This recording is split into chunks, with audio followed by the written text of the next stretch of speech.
It's nice for it to get us all back together in the one room for a change. COVID, we've been strung out all over the city and different locations. And everybody's had to work their way through. Bit of a challenging time for sure. Hopefully we're on a path to recovery now. I'd like to welcome everybody and start the meeting with the Aboriginal acknowledgement. We would like to acknowledge the land on which we are gathered as the traditional territory of the Ktunaxa, Syilx, and Sinixt peoples, home to Métis and many diverse Aboriginal persons. We honour the connection to the land and rivers and respect the importance of the environment for our strength as a community. And right off the bat, we have restorative justice introductions. We have two members here with us to introduce themselves and tell us a little bit about what you're doing. Look at that look. Somebody start. I'll go ahead. So my name is Kathy Centroni, and I am the new Restorative Justice Manager for the Nelson Police Department and the City of Nelson. I just stepped into the position at the end of September. I'm fully transitioned into the position as of October 7th. So I'm pretty new. But I'm not new to restorative justice in and of itself. So currently what we have been working on is just getting to know the members and starting to rebuild that relationship and starting to make connections in the community. I've spent a lot of my time downstairs in the bullpen. I'm not sure that's really what it's called, but that's what I call it. Just sitting and visiting with the officers and getting to know them. Some officers I know from the community as a member of our community through adult sports, youth sports, and from being a longtime school district employee. So currently we have one new referral that we are working on from Officer Schmidtke. We're just getting the facilitators connected to that referral, and that one will hopefully be off and running starting next week. Detective Sarah Hanna, we have been in touch quite a bit. She thought she might have a referral for us, but it's just looking like that one's just not going to come to fruition, and sometimes that just happens. So things are going well. It's moving a lot quicker than I anticipated, which is okay. And I'm grateful to be here. I'm really enjoying it. Thank you very much, Kathy. Thank you. And I'm Sophie DePoe. I'm the Restorative Action in Schools Coordinator within the same program. So I'm working in schools. We have two aspects: intervention, where we have referrals as well that we work together with, and then we have the prevention section where we're going to classrooms, and we have the Circle Series program with our curriculum that we've developed. We're adopting that. We're kind of our focus. We initially started doing a professional development day in SD8 in September. And that was really successful, where we worked with Anita, who was there before, and then one of our advisory committee members, Jerry Rempel, and Carolina, one of our volunteers. So that was really well received. And so we had a lot of Salmo teachers and administrators that were really intrigued by RJ. And so we've decided to kind of focus on Salmo. And so we're going to be doing some staff training at staff meetings in December, and then starting classroom prevention circles for 10 weeks in both those schools. So our plan for this year so far. Salmo elementary and secondary, yeah. Yeah. And so our curriculum in the past was focused kind of on elementary more. Like our facilitators have lots of experience and they're improvised more, so we're going to kind of formalize more the secondary curriculum as well.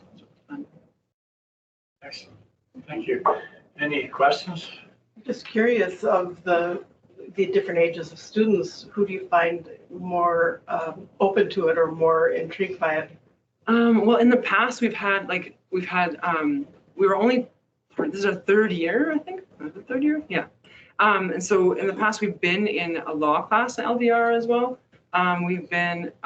We have some dreams about doing maybe like a mock trial or some more drama interpretations, like incorporating art integration. But the most responsive students, I mean, it's always, I think all of them are, we just have to adopt the activities. And the idea is really to practice having difficult conversations, but having associations that's positive and having games and activities that is age appropriate. So it's all possible. But the more in-depth discussions are more fun with the secondary. Yeah. But yeah, it depends. Anybody else? Kathy, do you actually visit the schools yourself? I do not visit the schools, but I am a school district employee. So I was working at LDR until this year. I've been at the high school for 10 years as a youth and family worker. So I do have quite a few connections to staff and students up there. So Sophie has the school component of it, where I have more of the community police referrals. We're trying to build up our connections to the officers in the building with community members. The goal is eventually to get connected to Crown Council and start getting some referrals from there, but that's going to take time. So we're just at the beginning stages of just rebuilding. It's been a while since the program has had referrals. I think COVID really, stopped a lot of those referrals from coming through. It's really hard to make those connections when people aren't gathering. And the purpose of restorative justice is connection, right? And to repair the harm. And it's really hard to make a connection through a camera lens. But Sophie does go into schools. And Well, it's a difficult thing, the whole restorative justice, and I'm just wondering, as a board, what can we do to promote what you're doing? So we'll be more aware of what's available. I What can think, we do? we are working together on Restorative Justice Week coming up. yeah, so November 21st to 28th is Restorative Justice Week. So there'll be some symposiums through National Restorative Justice. So we're doing a media blitz along with Kootenai Restorative Justice and Restorative Justice Trail. The three of us are starting to work together since we're all geographically quite closely linked, but still very specific regions that we take care of. I think we just need to start getting the word out there. Yeah. I'm a little hesitant right now just in that because we're in the rebuilding phase that we want to do it well. So, I mean, I want all the referrals, but I also want the referrals to come in really slowly so that we can be great. So, Thank you. but yeah, I think advertisement, for lack of a better term, will be one of our greatest benefits. Yeah, and the program also has an advisory committee, and I represent the board. So one of the things I've asked the chief to do is to have restorative justice on our regular meeting agenda. So he will be updating us. Excellent. Yeah. Great. Thank you. What do you think the barriers are? I mean, you touched on this slightly, but the barriers are to having a fully realized RJ program again. I think people don't understand the purpose of RJ. Like I think some people think it's one or the other, or that people get off scot-free, and they don't understand the purpose and how the harm is repaired and the value in a face-to-face conversation. There's a lot of power when you see how it has affected somebody and when you take that ownership. Those are really strong and powerful moments. They're also really scary. Sometimes when you have to own what you've done, that's a really scary step to take. And I think some of the other barriers to that is people aren't aware that the program exists per se. I think if we look at just barriers, race or identity, LGBTQ, to connect, you need to feel safe. And so the biggest thing about restorative justice is making it a safe space, and that regardless of who you are, that you are welcome to participate. And that comes with time and trust. And yeah, I mean, to connect, you have to feel safe, and that's the first step. And so sometimes I think, people think of this building or this institution as I don't want to go in there, which is unfortunate because a lot of great things happen in this building. So it's a bit of a dance there to try and to reassure people that yes, you may be coming into this building for a meeting, but it doesn't mean that the meeting is going to be led in an awful or intimidating way. And so it's finding that balance, which is hard. And to Kathy's credit, she's also has establishing increased accessibility with office hours that are regular to build those relationships. And the same with the school district. It's like part of we also want to collaborate with other organizations because the school district is so big. We also want to be able to pass our referrals to other areas too. Yeah. You could probably elaborate on a little bit. I know you're just getting started with it, but we're fortunate too that one of the new volunteers has she's an instructor in her background with restorative justice. So we've been, there's always issues with COVID on top of just availability of external training courses and that. So, you know, it's a bit of a learn as we go process, but so very fortunate to have somebody in-house really that can kind of get this whole training process underway. And she's great. She's very passionate and very knowledgeable. I think sometimes for restorative justice, not sometimes, for restorative justice to be successful, it also needs to be a bit streamlined. It needs to be easily accessible and understood. And I think sometimes when there's too much jargon and gobbledygook and paperwork and people look at it and go, what? Then all of a sudden they're like, see you later. I'm not even doing this. I just had to read 12 pages. Right? So I think there's a way to share information without making it look like you've just read the code, the criminal code, right? That's this. There. You could offer them the police act or. Yeah. Right? So, you know, there is some pieces, so that's, you know, part of our work right now is going through the paperwork and going, okay, this is a great form, but can we make it user friendly and accessible for all?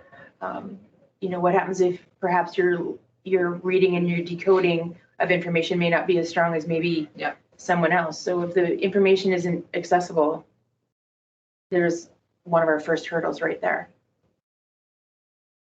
Do you find that people that have gone through the program are willing to talk about how well it works or how? I think so. You know, I think a lot of time people feel shame depending on which side of the conversation that they're on. And so sometimes to overcome that, you need that success, that win, which you don't necessarily want to think of it as a win-loss.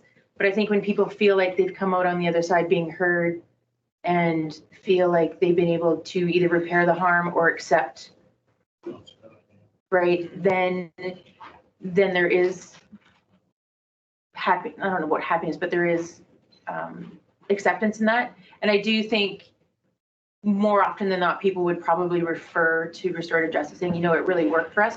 But you're always going to have those people who'll be like, no, never in a million years go to jail for 100 years. Like there's just some people whose opinions you will never sway, unfortunately. Well, thank you very much, both of you. And Thank we you. look forward to staying in touch. And as Lena said, we'll have a regular report on the agenda.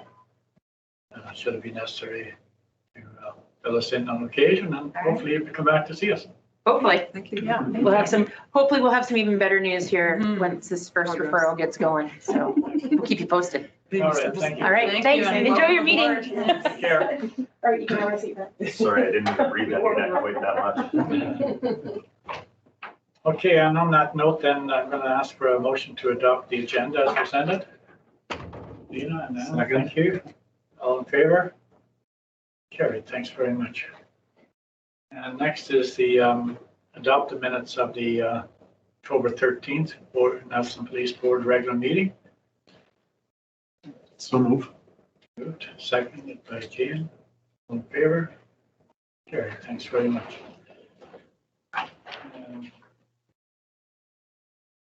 Correspondence and information and business arising in the previous meeting. And that's 5A, which is the Diversity Advisory Committee. Okay, things are still moving along, and I think we've made a lot of good progress with the Diversity Advisory Committee. The one issue we're running into, and Shiloh's the one running into it, trying to coordinate the sort of setup committee that we started with. It just seems like the availability has been very tough right now to get you know, even more than one or two people available at the same time. So sorry, I forget the name of it. It's not Doodle. What's the appointment? Doodle. Doodle. Yeah. That's right. I've taken Selkirk College course and they have Moodle, so it's, anyways, she's been sending those out and just trying to get a date that we can at least get sort of a quorum of people. We're gonna make one more stab at it before Christmas, hopefully, to have a good meeting. I've reached out to a few other community stakeholders just in case we can't get some of the people that were at the original meetings to come.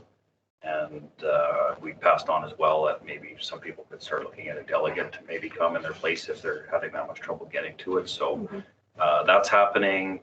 Dr. Magassa has a bunch of the information from the department, our mission statement, the strategic priorities, some other information he's asked for, just to kind of start putting together a rough set of sort of suggestions, I guess, and ideas he sees around how we can incorporate the two and make sure we're still working within our strategic priorities, but with the lens of the Diversity Advisory Committee and other members of the community, the marginalized people, and kind of get that as a rough start. And then once the committee gets going, they'll fine tune all those things and come down to, sort of a written set of mission statement objectives and those sort of things. So as I said, fingers crossed we can get another meeting before Christmas. Ideally, I'd like to have 2 more meetings before Christmas, but I think at this stage probably be shoot for the one. I think that's it for that. Questions? I read through the information and about the consultant. And don't get me wrong here, I like the idea, but it just seems we're trying to carry something. And are we going to get the buy-in to it at the end of the day? I'm hearing from you now that maybe, Chief, that it's hard to get people together. And yeah, I think it's the initial stage. I think once we get rolling, the momentum will start picking up, and then there's some pieces where we can tap into Selkirk College to assist with. I think that availability will be a little better. Like everything, everybody's got so many initiatives and things underway already that I think getting something off the ground and trying to stay in that area where we're not pushing people to do something they're not interested or willing to, and then not really having their heart in it. We kind of want to coax them along. And I think at the next meeting, once we get that set up, I think that's going to be a good time to have a discussion about who else maybe should we start coming to these meetings, so that, as I said, if we run into issues where, right now, if it's 1 or 2 people can't make it, it's, you kind of don't want to go ahead with the meeting because it's a fairly small group, which was done on purpose to start with. But I think we'll look at expanding it and having maybe a couple of representatives from each sort of area or agency that we're dealing with right now, so that can keep going and get through the holiday season here. Yeah, I think it was also, wasn't it, Chief, that you picked some of the busiest people in town who are best known for being involved in many, many things. And we did not expect them to long-term be on the committee, just to advise us on starting it. We really need to find other representatives in those groups who will be able to commit longer term. Yeah, and I've reached out to a few of those people I think are closer to being in those groups, without naming anybody here, but I'm looking forward to hearing back from them. And as I said, I think we'll probably move to that stage of maybe identifying a few different people sooner than we'd planned, just because of those reasons. We need to keep it going forward, rather than revisiting the same things every meeting, just to refresh everybody what we talked about at the last one. I think when we have some clarity too as to what the committee is all about, then people know what they are committing to. Like right now, we're really getting creative people together to come up with the terms of reference and that kind of stuff. Yeah. So it's more the creative stage at the moment. Yeah, and I think it's like restorative justice. I think once we have a little bit more of a focus and clarity, we can do a little more publicity on it and a little bit of advertising, and then try and get that interest up, and then hopefully some people in the community that see the value in it will step forward. Mm-hmm. I think, again, that momentum, I think, will just kind of keep it moving after that. Thank you. Any further comments? Okay. Should I just carry on? Yeah. Sure. So BCAMCP and BCACP, again, the meetings always seem to kind of be a little bit within days or a week after the police board meeting. So haven't had a recent meeting other than the cybercrime committee that I'm part of. We've had 2 meetings in the last month, just to kind of, I guess, get a baseline and some understanding of, again, just kind of what the purpose of the committee is, what kind of things we're going to look at, making sure that all the departments have a clear understanding of the two types of cybercrime. And I mean, it's a fairly wide array of things that fall into cybercrime categories, but I don't think a lot of people understand that there's sort of two main umbrellas. So cybercrime either falls into technology as a tool to commit a crime. So when you see those mass marketing frauds,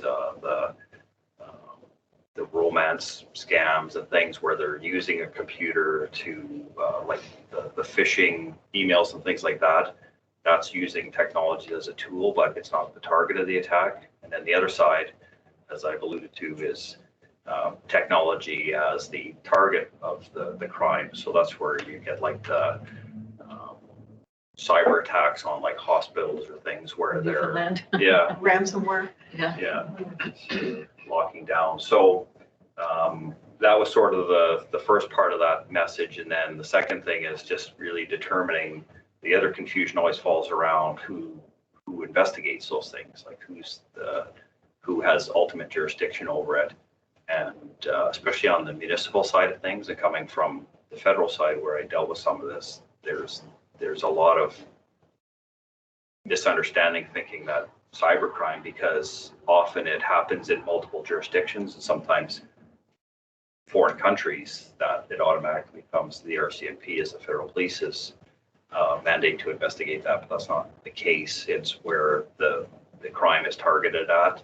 It's the police force of jurisdiction for the most part, unless it falls under national security or something. So again, and some of this I'll probably revisit when we get to the in-camera, but again, as a police of jurisdiction for Nelson, we have to be putting our mind to preparing for the potential for those things to happen and what we can do to, prevent them first off, and then secondly, our capacity on the investigative side for it. So, and that's really all I have for the BC AMCP piece. So Chief, that would involve probably special training for people too. Yeah, we've started into that, and we have been getting some training lined up for a few of the officers. So one of our GIS detectives have been taking a few courses, and then one of the general duty officers has taken a few as well. But it's something where some people will have a focused career on just doing that. It's obviously a pretty wide array, between online child exploitation stuff and the dark web, and then you got foreign actors that are state-sponsored, sometimes attacks on government institutions and hospitals and things. Like, it can get pretty complicated, yeah. It's a very difficult area to investigate if you don't have the tools and the skills and the time, really, because they're not short-term investigations. So obviously for a small department, it's, we can't afford to take 2 or 3 people out of rotation to investigate something for a year or 2 at a time. So the nice thing is I'm finding out with this committee, some of the other assisting agencies and support departments and things that can assist if we find ourselves in that situation. So I think continuing to build on those relationships is going to be key. Thank you. Any questions? Okay, onward and upward. Okay, Nelson Police Foundation, we had a meeting. Sorry, I'm losing track of the days and the weeks. Was it last week or the week before? Week before. Week before, okay. So we had a good meeting. It was the first in-person meeting since I've been here, and pretty good turnout, and seems like a pretty good positive bunch of people. So it was nice to actually have an in-person meeting. The 2 key pieces I'll pass on was, although they still support the mental health sort of, I don't know if I want to call it a theme, but they've kind of focused on certain areas at different times. And the last couple of years, it's been on mental health and wellness and stuff. And they still want to keep somewhat that focus, but turn it into a bit more of a positive spin on it, and look at celebrating successes and achievements, and promote mental health through the positive things that happen with the job and members of the department and that. So that was one area where the focus is going to be on this year. And then the second, or I should say the coming year, And the second area is the 125th anniversary for the department and obviously the city at the same time. So there's a number of things that we're looking at trying to initiate for the celebration for the year. And Matt's been very interested in helping and I think come up with some great ideas already about some things we can do. So at this point, there wasn't really anything decided specifically, but some key areas that we want to look at. And along with that was, sorry, I was going to call it a regimental ball. Gala. Freudian slips, gala, planning for the spring. So that'll be another nice event if COVID keeps waning and we can have a good turnout. I think everybody's ready to get back out and have an event to come out to and meet the police. And we've having some discussions around, how best to maybe assign an officer or two, or have half the table as officer and their spouse, and then members of the public, just so that there's a little more interaction and things like that. So some ideas we're looking at for that to make that a good event, and hopefully we can do it. Yeah, Chief and Am, we should probably connect to make sure that we, first of all, don't conflict with the conference. That the dates aren't going to be a problem there, but also to bring that theme up at the conference, 125 years, right? Yeah, very good. This is going to be in person, the gala, and it's supposed to be the end of February. So if it goes over well, it'll set us up for our May conference, so that'll be good. But the thought of 125th anniversary is great. And I certainly hope that our police association can be part of the big show in May. Besides just this one. Sure. Yeah, there's a book at City Hall of the minutes from the first meetings when the city was cooperated. And the very first page, one of the first things they did was form the police department. It's worth looking at that book actually, just to see the handwriting alone, because everything was done by hand. And it's down there every year at the second floor there in the administration office. They'll pull it up and show it to you. And I imagine there's lots of other stuff in the archives as well. Oh, I'm sure, because not everything's in that book, I believe. Yeah, JP would probably have a ball checking all that stuff out. Yeah, exactly. Yeah. Thanks, Chief. Thanks. Cool. Okay. Director's reports. I have one item I would like to bring up. Yes. In director's report. So I was attending and this would be of interest to the chief and to Matt.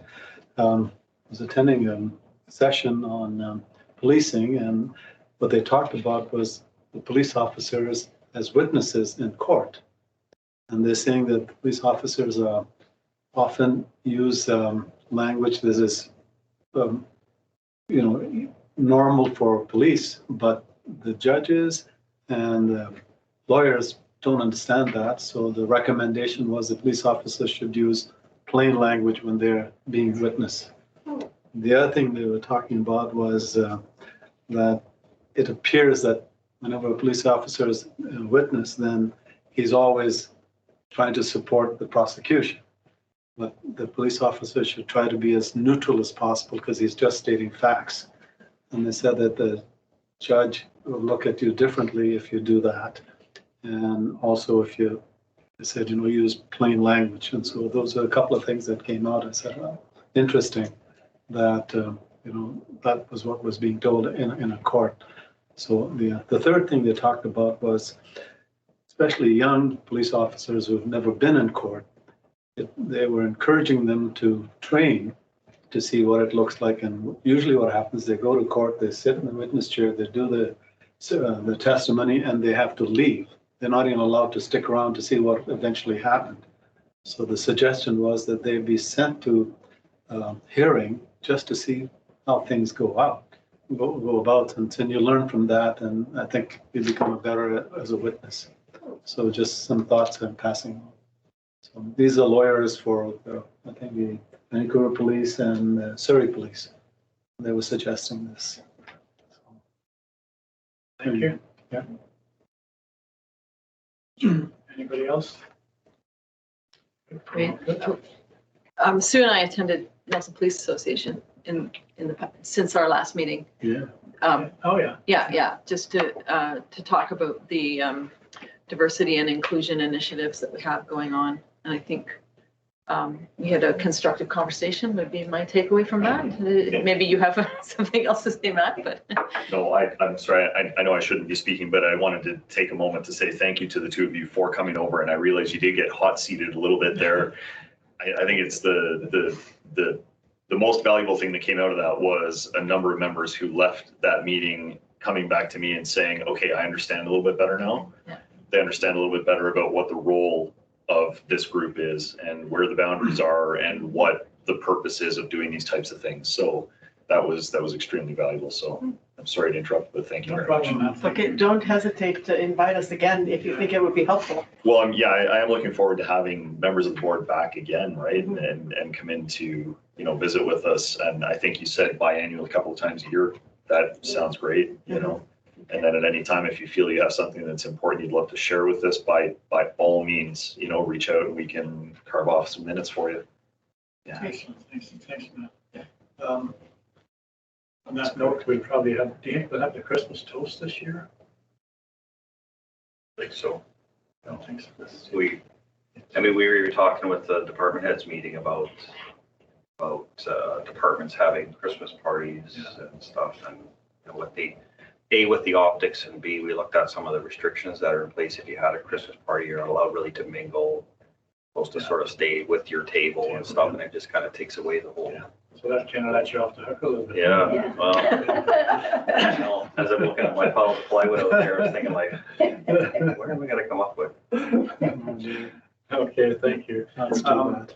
And for my report, I just wanted to say a special thank you to the officers and chief for the good work they're doing in our community. And in particular, last week when we had a group of pretty radical people that came to City Hall, mostly anti-vaxxers, and a small group of the broke ranks from what I would call the main body of the protest, and decided they were going to crash into City Hall, which they did, and got onto the main floor. And we have a lockdown procedure that we put into place, however unexpected in this particular case. But we were able to lock down the second floor just in time before several of them tried to get onto the second floor of City Hall.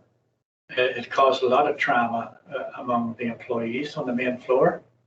Particularly the female employees felt very, very threatened, and some of them didn't make work the next day, and some of them for a couple of days. So, but Chief, the officers, I have to say that they did an exceptional job of managing to get everybody out of the building, deal with what I would call disrespectful conduct to not only them but anybody else that was in earshot of the group that was in there. And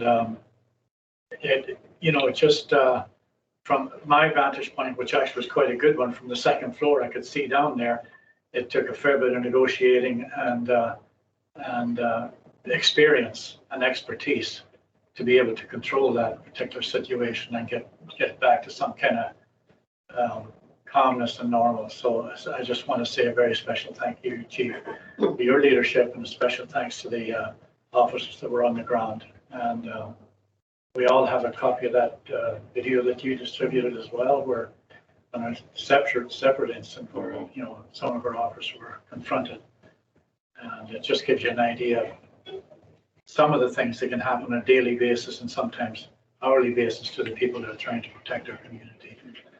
And so, Matt, you can pass that on to the association. And Chief, thanks very much for the good work. It was so disappointing for the community to see that happen. I don't think it benefited anybody, including particularly the group that was out there and lost a lot of face because of it. So, Were there any arrests made that day? With good people question. who? I don't know. Well, I understand the people that were inside were arrested, and we're still, between the two incidents, we're still waiting for some word back from the Crown as to charges supporting it. I certainly support charges in both incidents, but again, there's charge approval in BC with the Crown, but I think we just got a bit of a conversation with them today and kind of got the ball rolling on the culmination of things, and just, I guess, some of the concerns we have with, you can't use incidents or charges to send a message, but at the same time, we have concerns that this is starting to become somewhat of a regular occurrence and we need to stop it. Well, you have city staff being, afraid and intimidated and, Yeah. people And you- behaving in appropriate ways. You want access to the building for the public, and, Yeah. and the second incident in particular, his push was, it's a public place, we want to Yeah. have, access, we should be able to come in and, Yeah. he kept referring to him as their servants, which is a little degrading on top of it, but, if that's his goal, he's going about it wrong, because Yeah. ultimately what's going to happen is increase, security and more lockdowns and less access for people Yeah. that should be able to just go in there and use the facilities, so. And then the people that, as an example, that's an extremely busy building. There's so many different levels of government departments in there, plus you have on the main floor the integrated service between the city and the province. So, if you want a driver's license or pay your hydro bill or whatever, a lot of people come to that floor. So as an example, you have some new Canadians looking for information for their documentation. You have people that want to get a driver's test done. All that's shut down, and those people are now pushed back on a back burner for services going forward. Not to mention the drama that it caused among the employees, because we have a zero tolerance, as does any organization, for that kind of conduct within our own workforce, and the way people were being threatened was just over the top, in my opinion. It was unreasonable and disgraceful, to say the least. Just very, very bad. Anyway, thanks for The delays already with COVID and stuff, and Pardon? some of the delays already with COVID and that Oh, yeah. people trying to do driver's tests and things now, those people that got inconvenienced, that they've probably already been waiting. a Well, significant driver's amount of tests alone, Yeah. there's a backlog already on those of about 6 months. So there's a lot of things happening there. And as I said earlier, lots of new Canadians come in there and they need to speak to a person to navigate some of the documentation that they have to get, whether it's their educational, even to try to apply for a driver's license or social insurance numbers, all those things. And now that's set back, and what kind of an image are they getting of the community as well? So it's not good. So the lineup of regular people that were at attend City Hall for 2 days in a row was extensive outside, and we hadn't been allowed in one at a time, and so forth. Whereas the doors are open, and that's one of the things we've been so proud of in our community over the years, that the doors of our government buildings, whether it's the courthouse or any of our buildings, are open to the public, and that's what we all stand for, is that liberty to be able to do that. And the very people that claim that this is about their liberty and freedom are actually taking that away from us by their unruly conduct over the tops. I'm just going off to the side here, but so is anything happening for November 11th then, the ceremonies? It's a virtual event again this year, It is. but there is going to be a gathering at the cenotaph of, just the bare necessities to be able to, the wreaths will be all laid ahead of time, but there'll be a short ceremony, probably about 10 or 20 people there. Oh, so we're not allowed to? If you were to attend, you'd have to make sure you're social distance, and that there probably is space to do that. But then if everybody decided to do the same thing, then you'd quickly have a large crowd of people. But I'm sure there might be a little bit of room there. Well, my wife was going. Well, then, yeah. You'll have to find something else to do that hour. You can tune in on that. But you could actually. I'll be one of those rowdy people At the back. The chief will have to Yeah. take me away.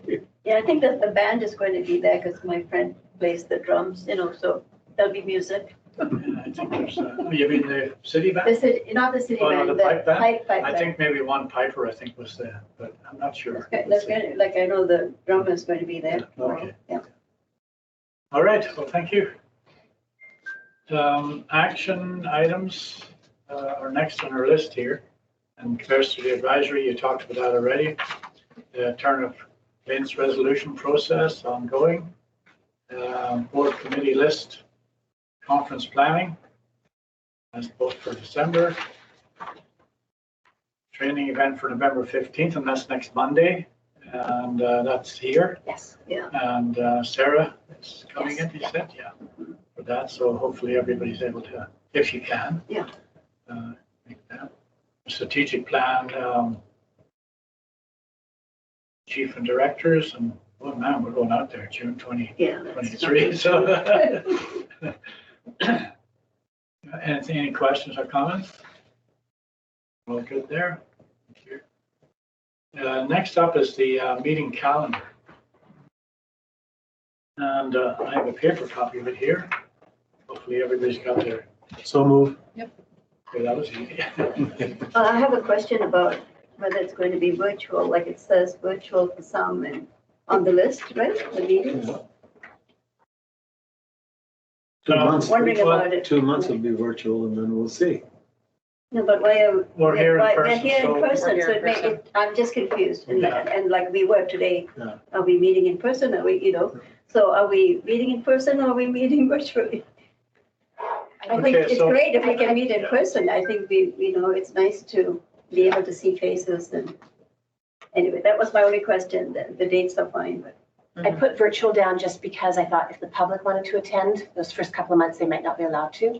And then hopefully by March, they can start attending in person, but we would all still meet. Oh, I see. So that is more for the public. Oh, Yeah, yeah. great. So we Got it. we don't have enough space here. Yeah, yeah, oh, yeah. You No, have to no, accommodate I other wasn't thinking of the group. public, yeah. And the other thing is the provincial government mandated that we do open up, our council meetings, these types of meetings, Okay, yeah. for the boards, et cetera. And if you can accommodate the public, then so be it. But in our case, we're a few months away from that situation, so. Yeah. But people can still access our meetings through virtual. And that'll probably be ongoing, I'm sure, regardless of what the outcome is. Yeah. So Director NACP moved, Accept. Secretary, Jane, all in favor? Thank you very much. And keeping in mind that, there's dates there that on occasion people can't make a meeting, but it's not the end of the world. That's why there's a group around the table. Yeah. We can manage. So Yeah. while it's important that we're all here if possible, it's You not can the end of zoom the in. world if we're not. We can always. We can zoom in. We can zoom in, yeah, Yeah. exactly. Those days of completely missing meeting are almost Yeah. gone now. Yeah. However, if you're on holidays and with your family, I recommend that you go on your holiday and be with your family. I'm gonna try to fly home on the 8th of December, the next meeting. Pardon me? I'm flying home on the 8th of December, so unless Castlegar is shut down. Yeah, me too. I'm going to be in Vancouver and flying back. There might be a few of us on good show. On the 8th? 7. Oh, is it? Okay. So next up is 10B. That's the, and there's a letter in your file here that may or may not have. Sure. What did I say? It's training. BCAPB Oh, final document. And hopefully everybody's had a chance to review that. If there's any questions on it, you're welcome to bring them up. If there's not, then somebody please move receipt. Yep. Moved by Liz, seconded by Jane, all in favor? Carried, thanks very much. Motion to adjourn. By Liz, Lena, second, all in favor? Carried. Matt, we're relieving you of your duties. Thank you very much. Just for fun, you should change that one time to motion to kick Matt out of the room. And we'll just go to. Well, thanks very much for taking the time to be here. Thanks for coming. Yeah, thanks for coming, Matt. Thanks again.